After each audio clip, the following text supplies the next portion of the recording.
Starting this summer, America is celebrating an important milestone. The semi-quincent, the 250th anniversary of the signing of the Declaration of Independence. When it comes to important events in the American Revolution, you have your Boston Tea Party, and you have the Battle of Yorktown, and other song names from the musical Hamilton. But in fact, New Jersey was the most important colony in America's fight for independence. There were over 600 battles, skirmishes, and acts of war in New Jersey. Today, there are over 150 historic sites to explore. No other state comes close. And with America's big birthday coming up, every small town in New Jersey is clamoring to claim a piece of that history for themselves. Across the state, towns are highlighting battlefields, armories, hometown heroes, and local legends that link them to the events of the Revolutionary War. Not to be outdone, Clinton, New Jersey has its own revolutionary claim to fame. They collected the boats! And according to some locals, were it not for these boats, General George Washington could not have won the war. That is a legacy as big as it gets. Welcome to Hometown History, a series about the iconic places and events that make a town someplace to call home. And today we're celebrating America's 250th year of independence, achieved in no small part due to the small yet mighty acts of courage of the people who lived in Clinton.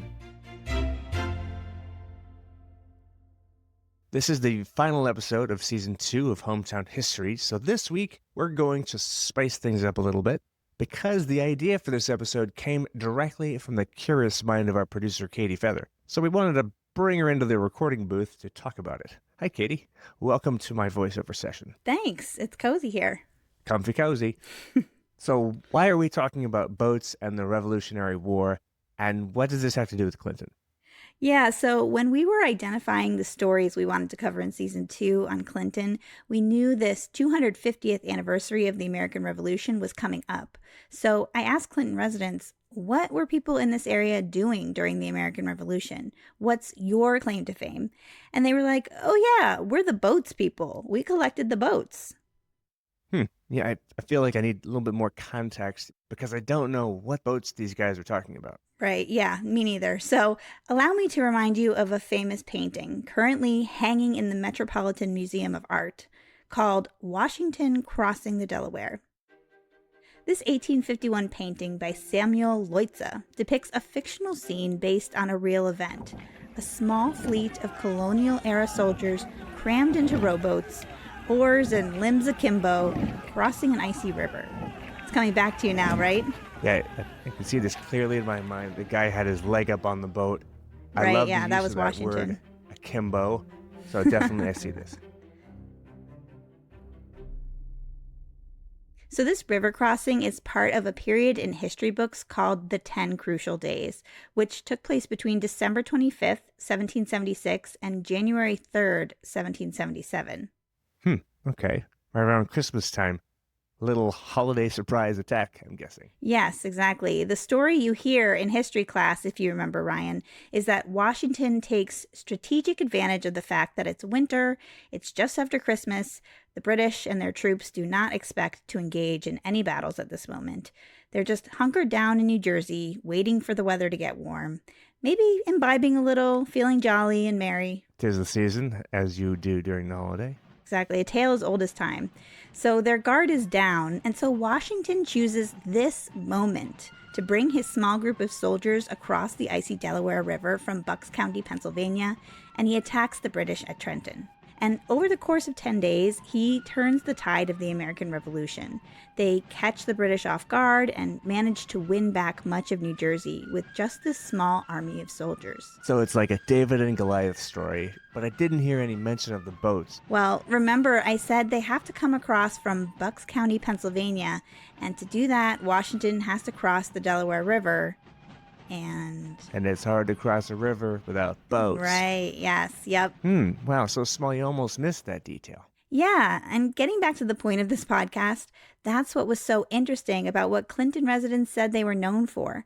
Most people I talked to were so proud of the fact that this place was known for collecting the boats. It was like a little humorous to me. It's like bragging about bringing plates and napkins to the party. Like, so what? All right, a little bit harsh there. It is a little harsh, but that's what I thought at first. But then I took a step back and I was like, wait, where do the boats come from? Like, thinking about it strategically. Yeah, if you think about it, it must have been much harder to do in 1776 than it is today. We can just take a car over a highway. These are probably heavier boats, and maybe they're spread out for miles up and down the river. Probably a much bigger task than we even realize. How did you find out more about it? Yeah, it wasn't easy. Like we just mentioned, in most historical accounts of the 10 crucial days, the collecting of the boats doesn't merit a mention.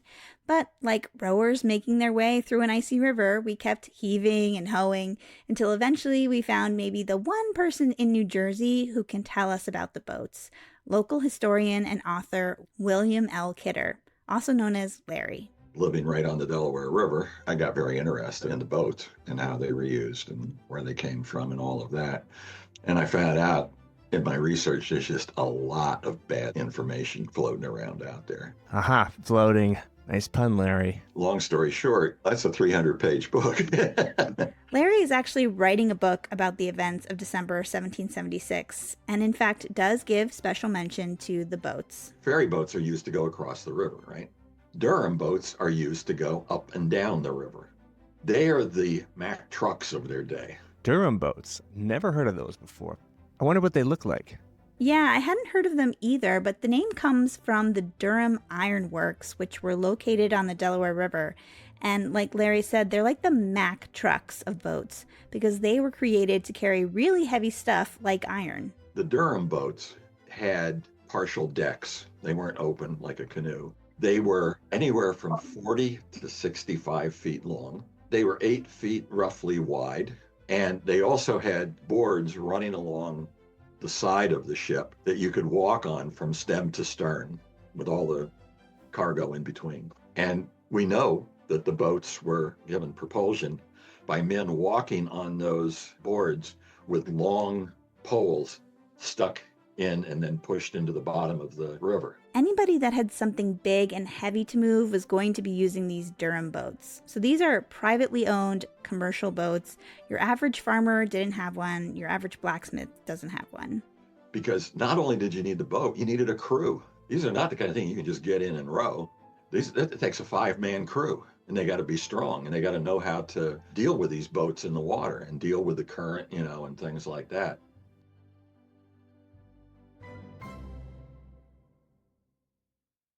Wow, okay, so already this sounds like a much harder task than we realized because it sounds like these boats were huge and someone has to go around and gather them for the crossing. Yeah, and then you have the problem of where do you find these boats? Are soldiers just going door to door saying, hey, do you have any Durham boats?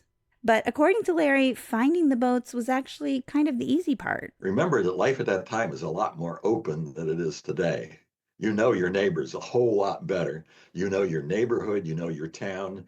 Everybody knew what everybody else had, particularly if you're using a Durham boat, because they were somewhat unusual. So these militiamen would go to the guy who owned the Durham boat, probably someone who had a fair amount of money and a business, and they would just, take it. Just take it? Yeah, I mean, the boat owner might offer it if he's a patriot. He might say, hey, I know you guys need this, get it back to me later. People who were more loyalist might say, I don't really want to give it to you, but if you take it, you better pay me for it. Like, give me an IOU or something if you don't have the cash so I can get it later. But Larry says a lot of them were just taken. Huh, okay, so people from Clinton, or what would come to be known as Clinton, because it's not actually called that yet, they are the ones who ran around collecting these boats? Well, there's actually one guy who gets all the credit for collecting the boats here in Hunterdon County. Just one guy? Yeah, just one. And his name is Daniel Bray. Oh, Bray. As in, like, John Bray, who helped found Clinton. Right. I didn't actually dig into the genealogy there, but it's very likely he was a relative. But Daniel Bray is known as the hero who collected the boats for Washington.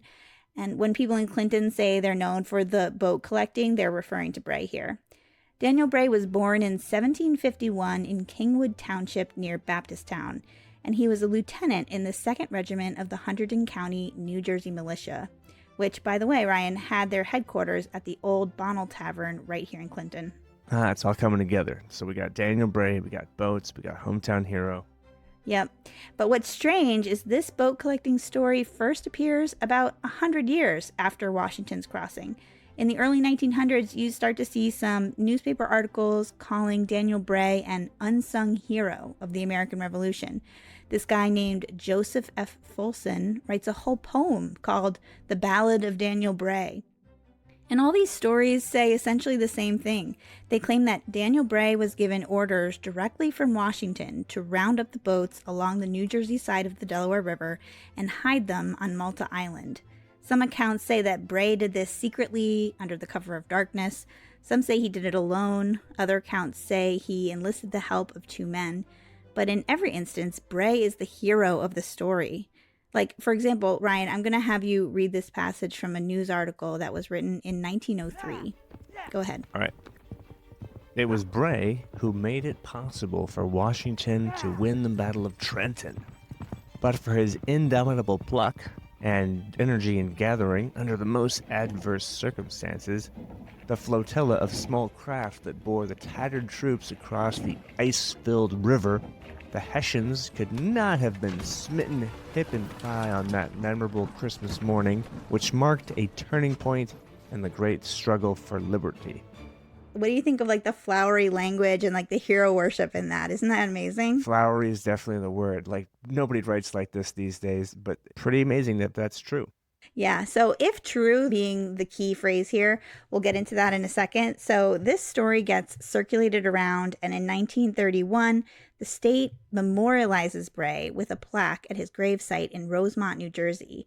And as recently as 1960, a portion of Route 29 in Hunterdon County gets renamed the Daniel Bray Highway in his honor. Okay, but it sounds to me like this story is not entirely accurate. Because for one, how could one man round up all these Durham boats, which were heavy and big and required a whole crew to move? Right, exactly. I wondered the same thing.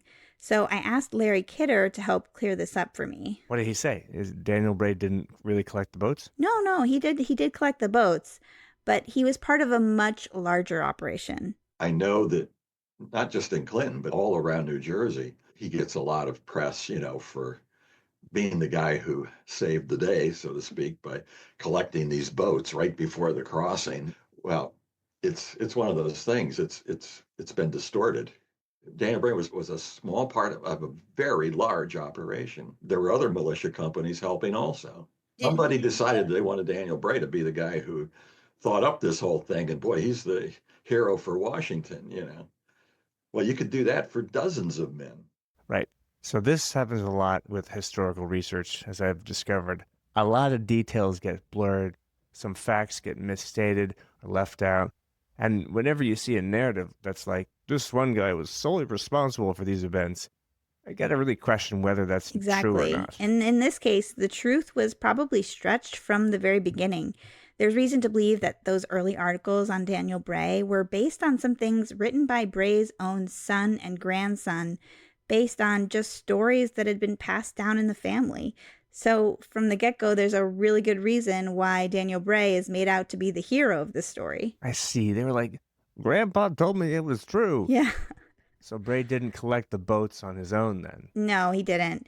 And, since we're punching holes in the whole Daniel Bray story, I had another question about something that didn't really line up. Oh, yeah? Yeah, if Daniel Bray is collecting the boats for Washington's crossing from Bucks County into New Jersey, then why is he collecting boats on this side of the river? Like, why wouldn't Washington ask his men to collect boats on the Pennsylvania side? Yeah, that's a little bit strange. Yeah, and this is where the whole collecting the boats for Washington story really breaks down. Everything I know is wrong. Yeah. In order to understand what's going on here, though, Larry had to back up and explain what exactly was happening during December of 1776. All right. Sounds like we got a little story time. Yep, story time. In the months leading up to December 1776, Washington is losing badly to a much larger, confident British army in New York. They went to New York really convinced they're going to win this because They put together the largest military expeditionary force that they'd ever sent anywhere in the history of Great Britain. We're talking in the 30,000 for military guys, and at least that many or more, on the ships. Washington is going to bring the troops down from Massachusetts and try to protect New York from this expeditionary force. And that's going to lead to the series of battles in the fall of 1776, Battle of Long Island, then the Battle of Harlem Heights, the Battle of White Plains. That goes from August to the very end of October. And Washington loses every time. The British just take over. By early November, Washington's army is disintegrating, and so he decides his best course of action is to retreat. Washington leaves more than half of his remaining troops in New York with General Charles Lee and takes the rest with him across the Hudson River and into New Jersey. But General Howe, commander of the British forces, has his eye on New Jersey too. General Howe decides that he wants to take control of towns in the northern eastern counties of New Jersey. In other words, the areas right across the Hudson River from where he is in New York City, because at that time, New Jersey in that area was totally farmland. And he needed food for all of these huge numbers of troops that he had, and he didn't have enough. He could also use the small villages and the farmsteads with their barns and whatnot to house troops for the winter. So the British cross into New Jersey right on Washington's heels. And throughout the month of November, they chase Washington's ragtag group of soldiers down through the state. In the meantime, Washington is calling for backup. He kept telling General Charles Lee, who he had left back in Westchester County, bring your troops over and join with mine, and then maybe we can stand up to these guys. Every time he stopped, like at Newark or New Brunswick, he was hoping that's as far as I'm going to have to go, and General Lee's troops are going to come and support me. Well, General Lee didn't want to do that. General Lee wanted to be the top commander. He wanted to embarrass the heck out of Washington. So he just found one reason after another why he couldn't come across the river and help Washington. So that's why Washington on December 1st is thinking, I got to get to Trenton, I got to get over the river, and I got to prevent the British from following us because they're going to want to take Philadelphia. Washington starts heading west from New Brunswick into Hunterdon County towards the Delaware River on December 2nd. Just a few days later, the British arrive in the city and then they stop. They had decided from the beginning of the month that was all the further they were going to go. If they got to New Brunswick, they had more than enough of northeastern New Jersey to have for the winter. So Cornwallis had specific orders from Howe, do not go beyond New Brunswick.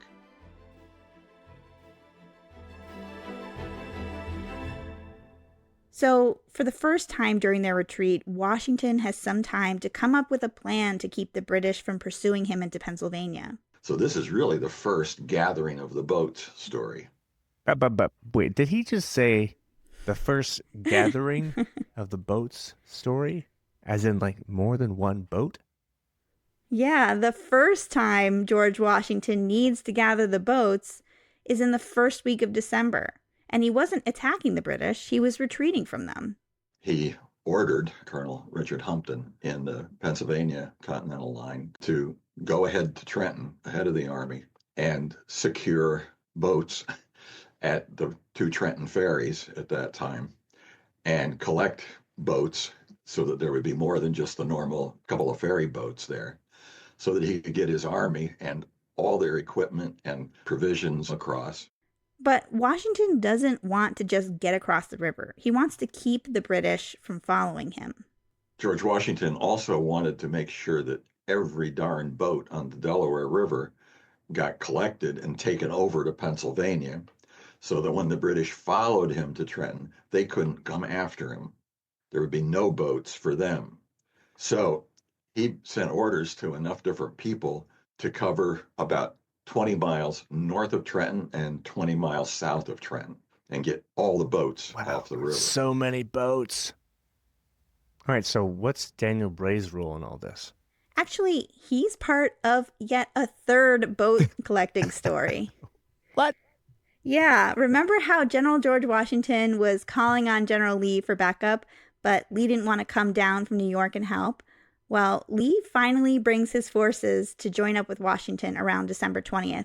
But now Lee's forces have to cross the Delaware River. And they need the boats. Exactly. So this is likely when Lieutenant Daniel Bray got involved.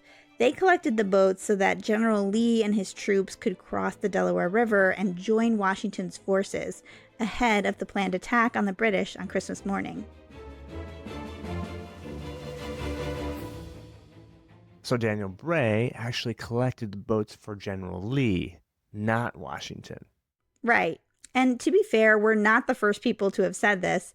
Even the historical literature associated with the Bonnell Tavern, where the 102nd Militia and Daniel Bray were based, says that these boats were collected for Lee.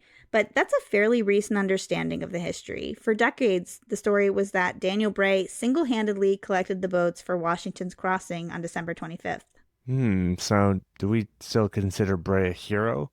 Because I'm trying to figure out, where did Daniel Bray fit into the story of these 10 crucial days now that we have a more accurate picture?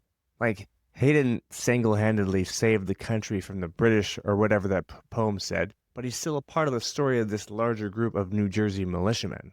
Yeah, and Larry was very adamant that this is not a demotion of Daniel Bray or a criticism of the people in Hunterdon who are proud of the legacy of the boat collecting.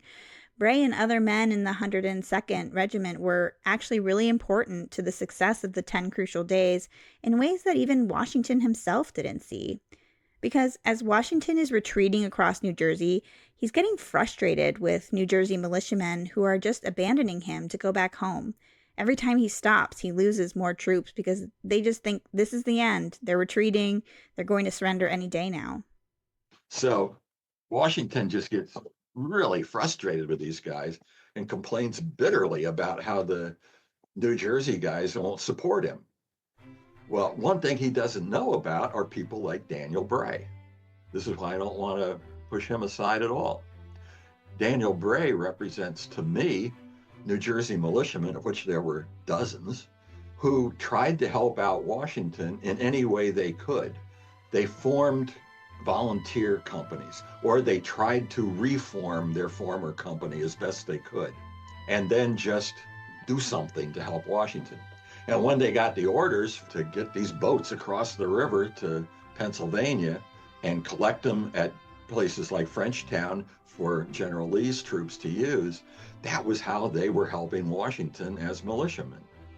I love that. So we got some justice for Daniel Bray. He didn't save the war for the Americans, but he represented New Jersey and Hunterdon County well. Yeah, exactly. This is such an interesting story. It's similar to what we've experienced reporting and telling stories for this podcast in so many ways. What's been written down isn't exactly what happened. Yeah, and that's partly why Larry is writing this book, to make sure this updated boat collecting story gets out there. But how do we know that one is the correct story? Well, we don't. There's always new evidence available. That's one thing. I won't say history is always changing, but the understanding of history is always changing because new stuff comes to light. Katie, thank you for helping tell this story. A round of applause, everybody. Thank you, Ryan.